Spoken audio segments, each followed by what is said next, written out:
আম্মু, কি বাবা?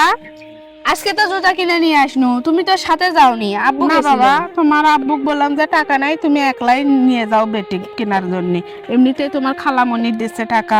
ধরো ধরো, আর দাও তো মা, দেখি তো কিরকম মানায়। তোমার কি পছন্দ হয়েছে? হ্যাঁ, পছন্দ হয়েছে এই তো। তার মানে আমরা ভালো দেখে কিনে বেশি। হ্যাঁ দাও, পাত দাও। স্কুল যাওয়ার জন্য কি এটা ঠিক হবে? হ্যাঁ, স্কুল যাওয়ার জন্য তো এরকম জুতোই ভালো।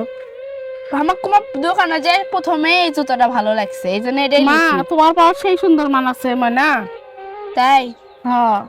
গাইস, কালকে সারাদিন জিনিয়া মন খারাপ করেছিল, একটু হাসেনি। ওর আব্বুর কাছে টাকাও ছিল না। তা আমি সারাদিন আমিও চিন্তা করছি, মেয়ে আমার হাসে না, যে মেয়ে আমার চঞ্চল হাসি খুশি, বাবাক ছাড়া কিছু বোঝে না, একা একাই ছাদত বসে থাকে, একা একাই ঘরত যা বসে থাকে। পরে রাতে চিন্তা করলাম, না আর হলো না। সকালে আমার বোন ফোন দিয়েছে, আমি বলতেছি আপা আমাকে 1,000 টাকা দাও তো। এরা কি করবি? তা বলতেছি ছোলের জুতে নাই।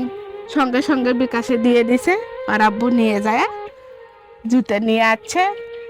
আর ছেলের জন্য একটা পাঞ্জাবিও বানাতে দিছে। খুশি আম্মু? খুশি খুশি আছে। তোমাকে আমি কত করে কইছি যে কালকে আমার ওই জন্য মন খারাপ আছে, আমার মন খারাপই আসতো না। তোমরা তাও যে কম আমি মা, আমি বুঝি আমার সন্তান কি চায়, কি জন্য মন খারাপ করে। আমি মা হয়ে যদি এটা না বুঝতে পারি বন্ধুরা, তাহলে কেমন হলো? তো গাইস আপনারা করেন তো আমাকে এই চুটিটা পরে কেঙ্কা লাগিচ্ছে। আসলে যে পছন্দের জিনিস আমার কাছে ভালো লাগিচ্ছে সেই আপনারাও না কমেন্ট করে কইেন। কম দামি কিনছি, কমের মধ্যে হলেও আমাকে অনেক ভালো লাগছে, এই জন্য নিয়ে আসছি।